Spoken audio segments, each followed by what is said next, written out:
जय हिंद दोस्तों, ACC academy में आप लोगों का स्वागत है। आज हम बात करेंगे मानव तंत्रिका तंत्र की या ह्यूमन नर्वस सिस्टम की। तो सबसे पहले हम तंत्रिका तंत्र को जानेंगे कि तंत्रिका तंत्र होता क्या है। तो तंत्रिका तंत्र को हम इस प्रकार से डिफाइन कर सकते हैं कि जैसे the nervous system of all human beings या of all animals. Human beings ना कह के ऑल एनिमल्स कहेंगे तो ज़्यादा बेटर पड़ेगा। तो हम फिर से कहते हैं कि जो हमारा मानव का तंत्रिका तंत्र होता है उसका definition, the nervous system of all animals is composed of highly specialised cell called neurons. यानी कि जो मानव का तंत्रिका तंत्र होता है या जो तंत्रिका तंत्र होता है वो किससे, वो हाईली स्पेशलाइज्ड सेल से बना होता है, जिसे क्या कहते हैं, न्यूरॉन्स कहते हैं।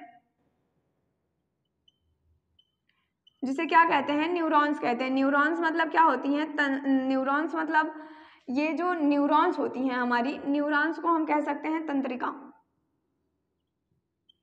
न्यूरॉन्स क्या होती हैं, हमारी तंत्रिकाएं होती हैं। तो अब हम बात करेंगे कि न्यूरॉन्स क्या होता है। जैसे कि तंत्रिका तंत्र की अगर हमें डिफिनीशन देनी हुई तो हम कह सकते हैं कि तंत्रिका तंत्र एक सुव्यवस्थित तंत्रिका से बना होता है, जिसे क्या एक सुव्यवस्थित कोशिका से बना होता है, जिसे क्या कहते हैं, तंत्रिका यानी न्यूरॉन्स कहते हैं। तो जो ये न्यूरॉन्स होती हैं, अगर हमें न्यूरॉन्स की डिफिनीशन कोई हमसे पूछ लेता है तो न्यूरॉन्स की डिफिनीशन क्या होती हैं, तो neurons is the structural and functional unit of nervous system. यानी कि ये तंत्रिका तंत्र की क्रियात्मक एवं संरचनात्मक इकाई होती हैं। क्या होती हैं, क्रियात्मक एवं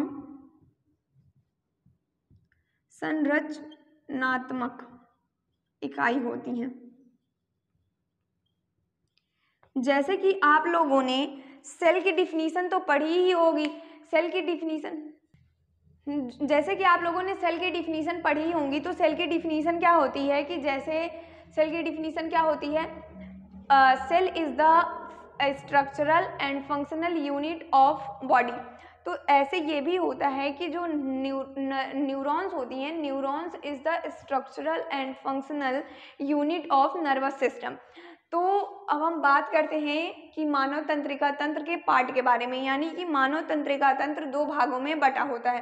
पहला क्या होता है, केंद्रीय तंत्रिका तंत्र, और दूसरा परिधीय तंत्रिका तंत्र।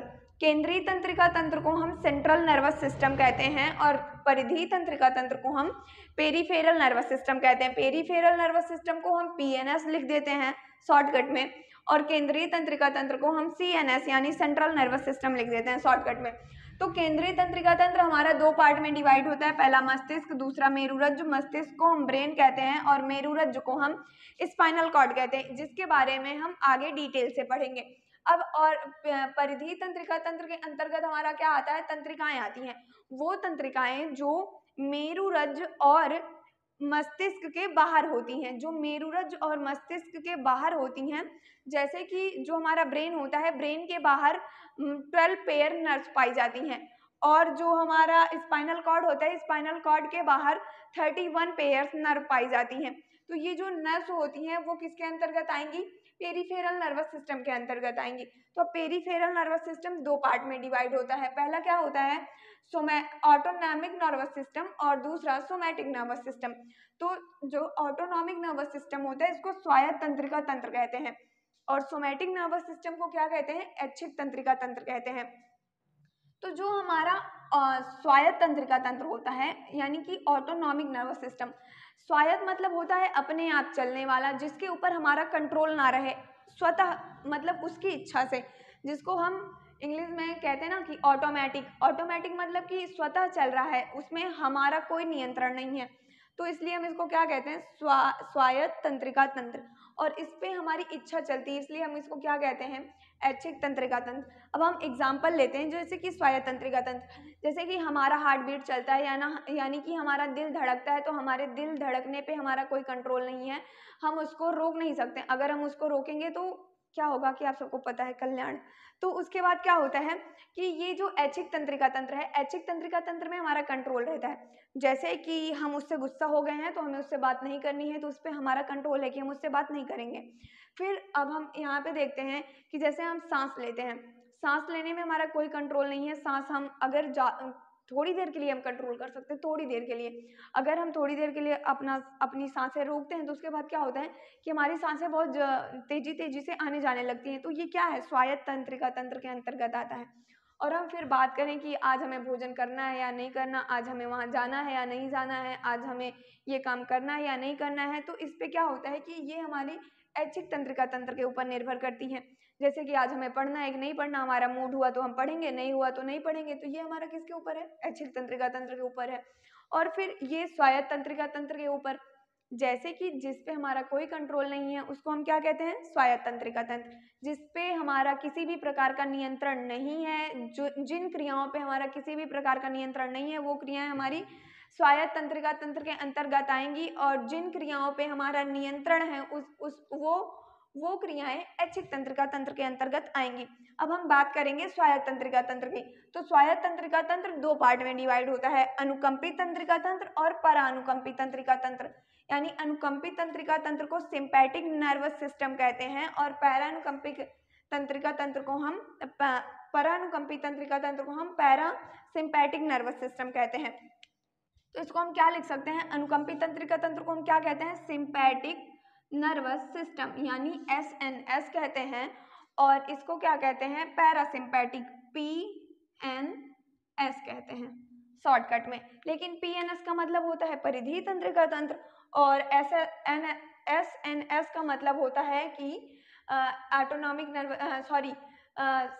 सोमैटिक नर्वस सिस्टम कहते हैं। लेकिन इसको भी हम कह सकते हैं। तो ये शॉर्टकट दोनों जगह एक बार नहीं लिख सकते क्योंकि कंफ्यूज होता है। तो हम इससे अच्छा ये कहेंगे कि ये क्या है, सिंपैथिक नर्वस सिस्टम और ये पैरासिम्पैथिक नर्वस सिस्टम, यानी परानुकंपित तंत्रिका तंत्र और अनुकंपित तंत्रिका तंत्र।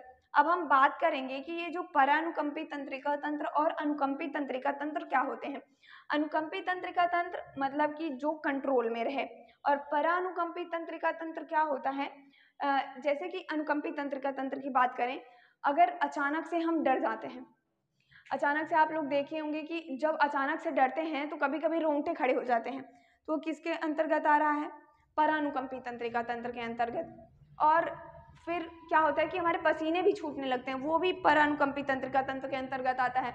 क्या होता है कि जैसे हम डर की स्थिति में बता रहे हैं, डर की स्थिति में क्या होता है कि रोंगटे खड़े हो जाते हैं, ठीक, क्या होते हैं, रोंगटे खड़े हो जाते हैं। फिर उसके बाद डर की स्थिति में फिर क्या होता है कि जैसे डर की स्थिति में क्या होता है, पसीने भी आने लगते हैं, क्या होता है, पसीने भी छूटने लगते हैं। और क्या होता है, हमारी आंखें बड़ी बड़ी हो जाती हैं। तो ये सब किसके अंतर्गत आ रहा है, हमारा अनुकंपित तंत्रिका तंत्र के अंतर्गत आ रहा है। और जैसे अब हम बात करें कि हमारा ब्लड प्रेशर भी कभी कभी भी हाई हो जाता है, बीपी क्या होता है, इंक्रीज हो जाता है। तो अब हम बात करेंगे परानुकंपित तंत्रिका तंत्र में। तो परानुकंपित तंत्रिका तंत्र में हमारा क्या होता है कि जैसे हमारे क्या होता है कि बीपी हमारा क्या होता है, लो हो जाता है, यहाँ पे हाई हुआ है, यहाँ पे क्या होगा, लो हो जाएगा। फिर क्या होता है, हमारे रोंगटे क्या होंगे, नॉर्मल स्थिति में आ जाएंगे, रोंगटे क्या होंगे, नॉर्मल हो जाएंगे। और ये जो हमारे पसीना है, पसीना क्या होगा हमारा, मतलब पसीना क्या होगा, कम हो जाएगा। जो हमारा पसीना बहुत अधिक, जैसे हमको बहुत पसीना हो रहा है, बहुत ज़्यादा पसीना हो रहा है डर की स्थिति में, वो क्या होगा, कम हो जाएगा। और ये क्या करता है कि हमारी एनर्जी को, जैसे कि हम बात करें अगर, कि ये हमारी एनर्जी को स्टोर करता है।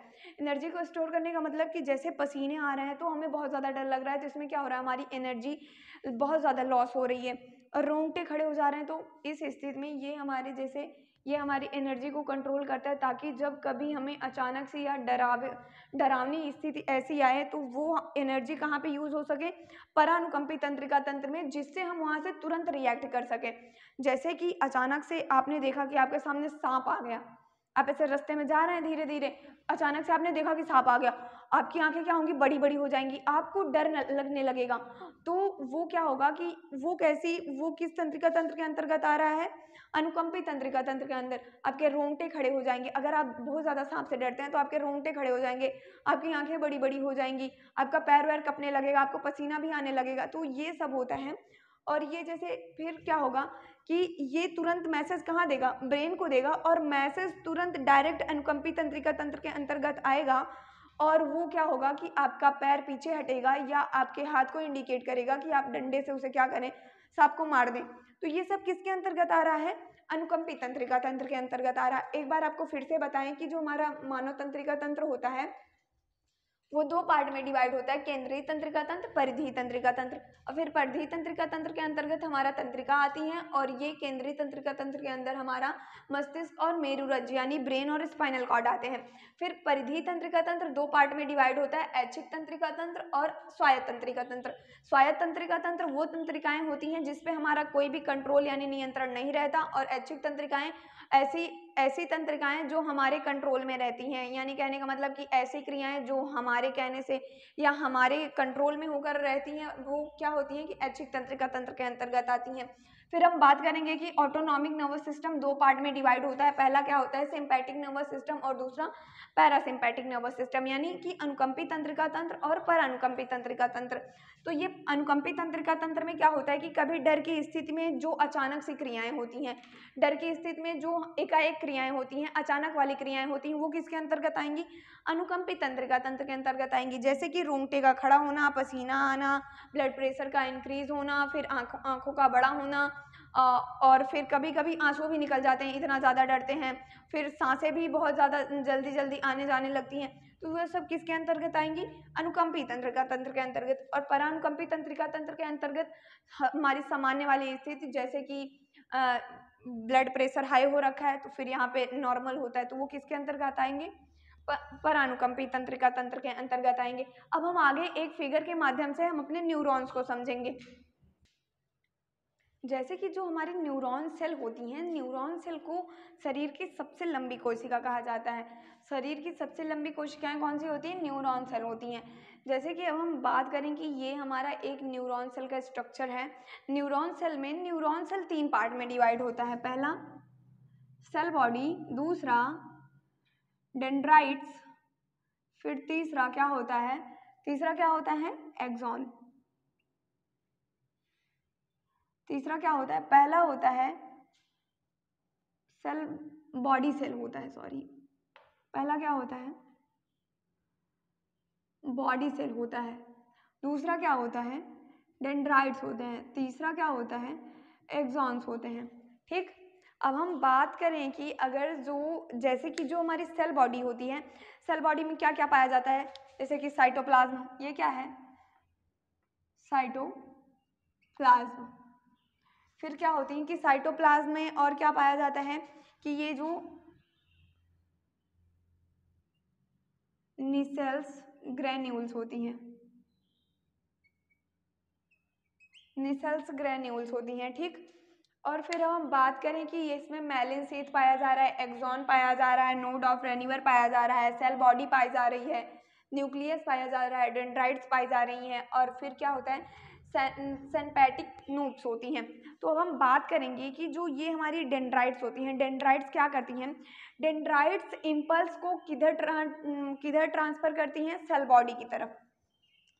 जो ये हमारे डेंड्राइट्स होती हैं, डेंड्राइट्स जैसे इम्पल्स, हम आपको बताएं कि इम्पल्स क्या होती है, उद्दीपन होता है। कि जो हमारा उद्दीपन होता है, जैसे कि किसी चीज़ को देखना, ये क्या होता है, उद्दीपन होता है। जैसे कि हमें चोट लगी है तो हमें फील हो रहा है, तो वो हमारी नर्व्स में क्या हो रहा है कि उद्दीपित हो रहा है, कि हमें पता चल रहा है कि चोट लगी है हमें। तो वो जो चोट लगी है हमें, वो सूचना कहाँ डेंड्राइट्स क्या करती हैं, सेल बॉडी तक पहुँचाती हैं। फिर उसके बाद जो होता है कि ये जो डेंड्राइट्स होती हैं, कई हो सकती हैं, एक हो सकती हैं, दो हो सकती हैं, कई हो सकती हैं। जैसे कि आप देख रहे हैं कई बहुत सारी डेंड्राइट्स होती हैं, डेंड्राइट्स छोटी होती हैं। फिर हम एक्सॉन की बात करें तो एक्सॉन क्या होता है, हमारा एक्सॉन लंबा होता है। एक्सॉन क्या है, ये एक लॉन्ग फाइबर है, और ये जो क्या होता है, एक्सॉन्स हमारी इंड पे ब्रांचिंग में होती हैं। जैसे कि आप यहाँ पे देख पा रहे हैं, जो ये हमारा मेलिन शीथ के अंदर है, मेलिन शीथ के अंदर क्या है, हमारा एक्सॉन है। तो एक्सॉन क्या है, लास्ट में क्या हो रही है, डिवाइड हो जा रही है, लास्ट में क्या हो रही है, डिवाइड हो जा रही है। और प्रत्येक डिवीजन पे, मतलब प्रत्येक ब्रांच पे, प्रत्येक शाखा पे क्या हो रहा है, एक सिनेपैटिक नोब पाया जा रहा है। ठीक, और मतलब कि कहने का मतलब एक नोब लाइक स्ट्रक्चर, नोब क्या होता है कि एक बल्ब लाइक स्ट्रक्चर पाया जा रहा है, जिसको हम सिनेप्टिक नोब कहते हैं। फिर हम बात करेंगे कि जो न्यूरॉन्स हमारी होती हैं वो कितने प्रकार की होती हैं। तो जो न्यूरॉन्स हमारी होती हैं वो 3 प्रकार की न्यूरॉन्स होती हैं। न्यूरॉन्स कितने प्रकार की होती हैं? 3 प्रकार की। तो there is 3 type of neurons. पहला क्या होगा? पहला क्या होगा? मल्टीपोलर। दूसरा क्या होगा? बाइपोलर। और तीसरा क्या होगा? यूनिपोलर। ठीक, अगर हम मल्टीपोलर की बात करें तो मल्टीपोलर में क्या होगा? एक एक्सॉन होगा। मल्टीपोलर में क्या होगा? एक एक्सॉन होगा और 2 या अधिक 2 या मोर क्या होंगे? डेंड्रॉन होंगे, डेंड्राइट्स जिसको कहते हैं। ठीक, अब बाइपोलर की बात करें तो बाइपोलर में क्या होगा? एक एक्सॉन होगा और एक डेंड्रॉन होगा।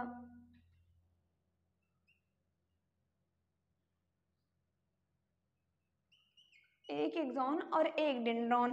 फिर अगर हम बात करें कि जो हमारा होता है ये यूनिपोलर।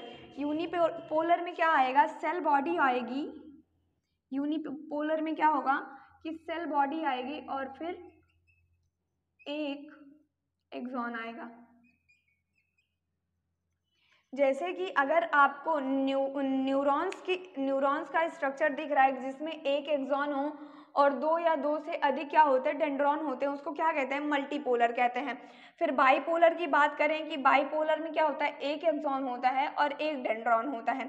फिर यूनिपोलर की बात करें तो यूनिपोलर में क्या क्या आता है? सेल बॉडी आएगी और एक ही एक्सॉन आएगा, उसमें डेंड्रॉन्स नहीं रहते। यूनिपोलर में क्या होता है? यूनिपोलर में डेंड्रॉन्स अब्सेंट होते हैं। अब जो हम बात करें कि अब हम बात करेंगे किसकी? अब हम बात कर लेते हैं अपने एक्सॉन्स की। तो जो हमारा एक्सॉन होता है एक मैलिनेटेड होता है और दूसरा क्या होता है कि नॉन मैलिनेटेड होता है। कि जो हमारा मैलिनेटेड होता है उसमें क्या होती है कि वो ये जो मैलिनेटेड होता है उसमें क्या होती है कि मैलिन शीथ पाई जाती हैं। क्या होता है? मैलिन शीथ। मैलिन शीथ यानी कि मैलिन की कवरिंग पाई जाती है। जो एक्सॉन्स के बाहर क्या होती है? एक्सॉन्स के बाहर मैलिन कवरिंग पाई जाती है।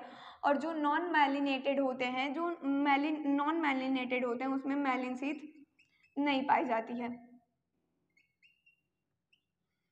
फिर से आपको बताएं कि ये जो हमारा एक्सॉन है, एक्सॉन किससे कवर है? मैलिन शीथ से कवर है। मैलिन शीथ क्या करता है?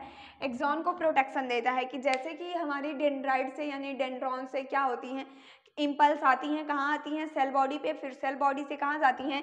एक्सॉन्स के थ्रू पूरे हमारी बॉडी में डिवाइड होती हैं। तो जो हमारा एक्सॉन्स होता है वो किससे कवर होता है? मैलिन शीथ से कवर होता है। तो जो ये जिसमें मैलिन शीथ पाई जाएगी उसको हम क्या कहेंगे? मैलिनेटेड कहेंगे। कि यानी विथ मैलिन शीथ। और जिसमें मैलिन शीथ नहीं पाई जाएगी उसको क्या कहेंगे? नॉन मैलिनेटेड। फिर अगर हम बात करें कि जो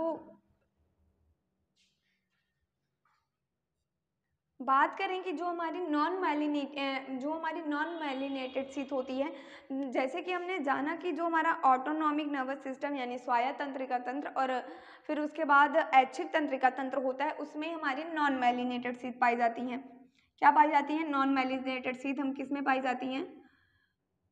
ऑटोनॉमिक नर्वस सिस्टम यानी ANS कह सकते हैं। ऑटोनॉमिक यानी कि स्वायत्त तंत्रिका तंत्र। और फिर जो होता है ऐच्छिक तंत्रिका तंत्र जिसको हम सोमैटिक नर्वस सिस्टम कहते हैं। सोमैटिक नर्वस सिस्टम SNS में हमारा क्या पाया जाता है? नॉन मैलिनेटेड शीथ पाई जाती है। कि मतलब कि इन दोनों में जो एक्सॉन्स प्रेजेंट होते हैं उनमें मैलिन की शीथ नहीं पाई जाती।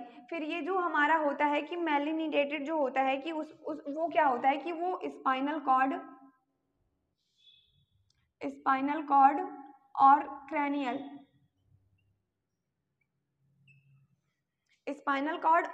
क्रेनियल नर्व्स में पाई जाती हैं।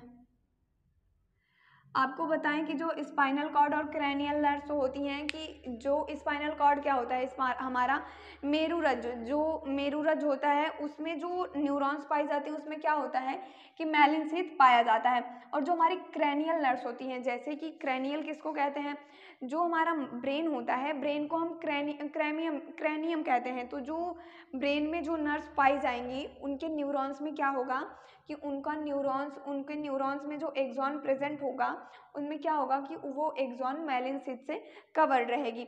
अब जैसे कि ये आपको एक बार हम फिर से बताएं कि ये एक न्यूरॉन का स्ट्रक्चर है। Neuron is the longest cell of the body. ये सबसे लंबी कोशिका होती है हमारे शरीर की। तो इसमें न्यूरॉन्स में क्या क्या प्रेजेंट होता है, डेंड्राइट्स प्रेजेंट होते हैं। ये जो बाहर वाली ये जो बाहर पतली पतली सी नर्व्स निकली हुई उसको हम क्या कहते हैं, डेंड्राइट्स कहते हैं। फिर इसमें सेल बॉडी प्रेजेंट होती है, फिर नोड ऑफ रेन्यूअर प्रेजेंट होता है, एक्सॉन प्रेजेंट होता है, मैलिन शीथ प्रेजेंट होता है, नीसेल्स ग्रेनुअल्स प्रेजेंट होते हैं, साइटोप्लाज्म प्रेजेंट होता है, और फिर उसके बाद न्यूक्लियस प्रेजेंट होता है, फिर उसमें सिनेप्टिक नोड्स प्रेजेंट होते हैं। तो ये जो नोड ऑफ रेन्यूअर होता है, ये दो मैलिन शीथ के बीच में जो कवरिंग रहती है, नोड रहता है, कि जैसे यहाँ जहाँ से दो मैलिन शीथ आपस में जुड़ते हैं उसको क्या कहते हैं, नोड ऑफ रेन्यूअर्स कहते हैं। कि आई होप कि आपको ये वीडियो हमारी समझ में आई होगी और अच्छी लगी होगी। धन्यवाद।